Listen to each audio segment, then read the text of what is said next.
transphobia is inherently misogynistic, and a lot of transphobic people reduce what a woman is on their reproductive organs because they don't view women as people. They view women as things that they can own, that they can impregnate. And if trans women are women, then this whole concept falls apart. My friend is bulimic and anorexic. She thinks she is fat despite being obscenely thin, which leads to frequent dizzy spells and fainting, among other health issues. What should I tell her? First, yes, your idea that you're fat is true and you should continue in doing what makes you feel good. Or 2, you need to get help. Both trans and bulimia being anorexic take physical steps and interventions on an underlying mental health disconnect from what the reality is. If I care about my bulimic friend, how would it be caring to encourage her in continuing her behavior? How is this in any way different from trans people? So you're talking about someone who has body dysmorphia, which is a warped perception of yourself. You're trying to project that onto someone who has maybe gender dysphoria, which is not the same, because we know what the reality is. We know that we are born with the sex, and we see the changes that happen because of our dominant hormones, and we go through puberty and we see this mismatch between our gender identity and our physical changes, and that causes gender dysphoria, which leads to depression, anxiety,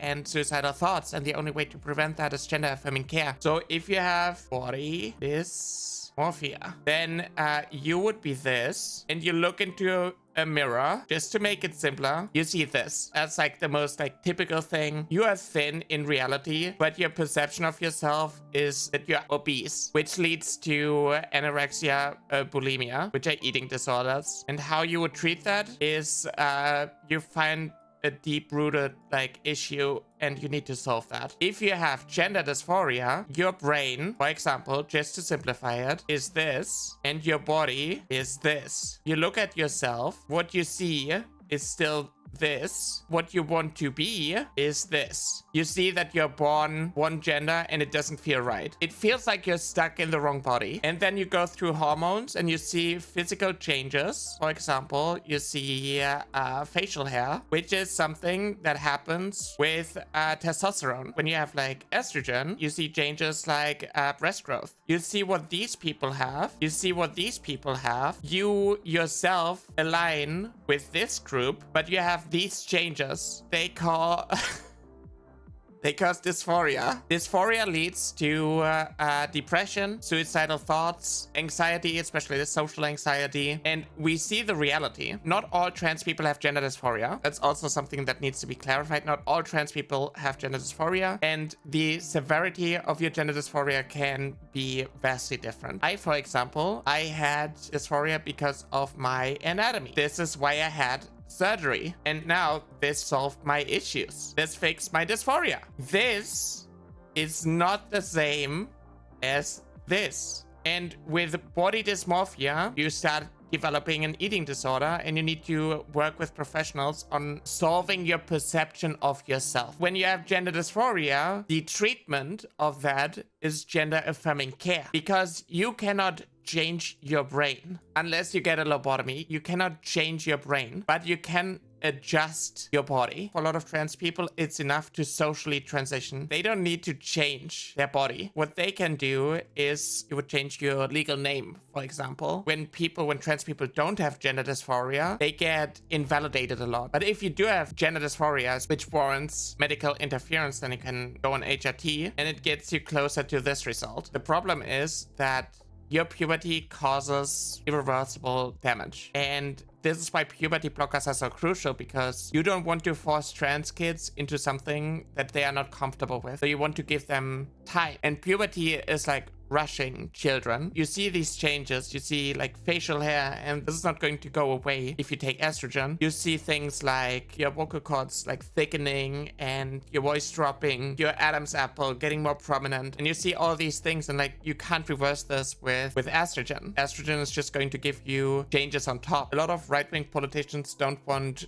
trans kids to access puberty blockers because they want to force them in these irreversible changes. A, because it causes gender dysphoria, which leads to suicidal thoughts. And B, if you just go back to the point before a child enters puberty, the difference between boys and girls, it is pretty much indistinguishable. Unless you look at their phenotypical characteristics, you can't really tell them apart. Not by voice, not by facial hair, not by height and whatnot. So what a lot of right-wingers don't want us to be is indistinguishable from cis women, because they want to push this narrative that trans women are just men in dresses. And we also know that a lot of cis women who have masculine traits, because men and women isn't like black and white, they get harassed too. You know, if a woman is tall, if a woman is 6 feet, they are not women, because they don't fit in this like patriarchal view of this concept of what women have to look and sound like. And this is why a lot of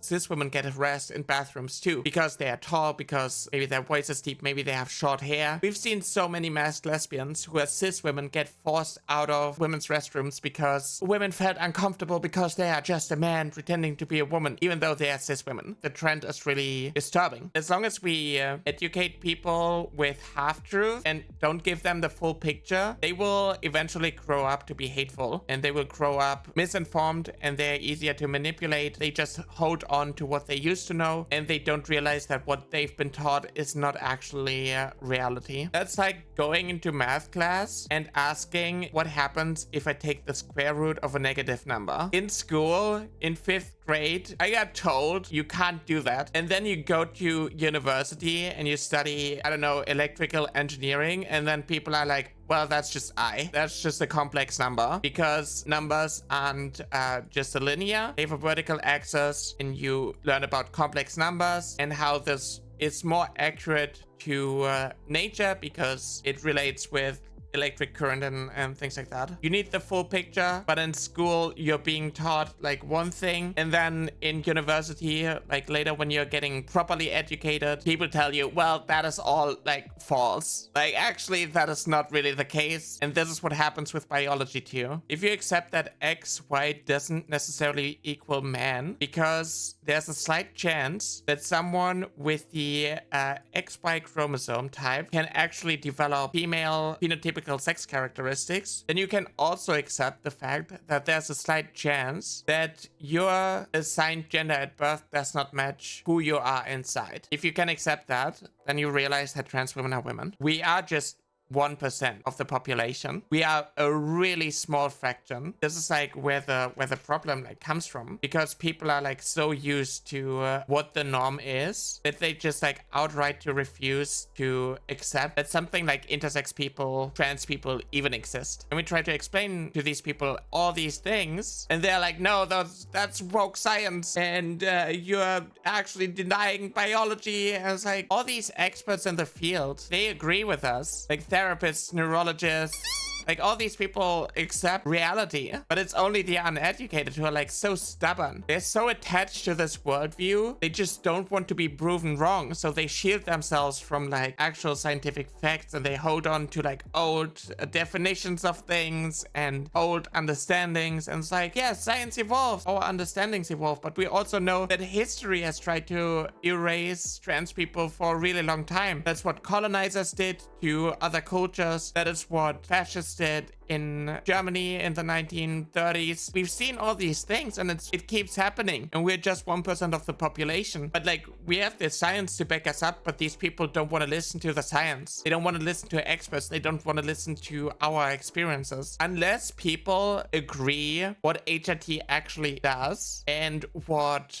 puberty actually does, and what the concept of gender is, we will never be able to freely express ourselves and actually move on from this idea that being a woman, you have to wear skirts, you have to be small, you have to be innocent, you have to be almost childlike, you're not supposed to have any body hair, you're not supposed to have any flaws, you need to be thin, because if you're obese, we're going to call you a man because you're not a woman anymore, you're just some in between, and men have to be tough and tall and strong, and if you're short, if you're in touch with your emotions, then you're no longer a man, you're a woman. Unless we like get rid of this concept of what a man, what a woman is, we will never be able to freely express ourselves, and it can be really detrimental for a lot of people.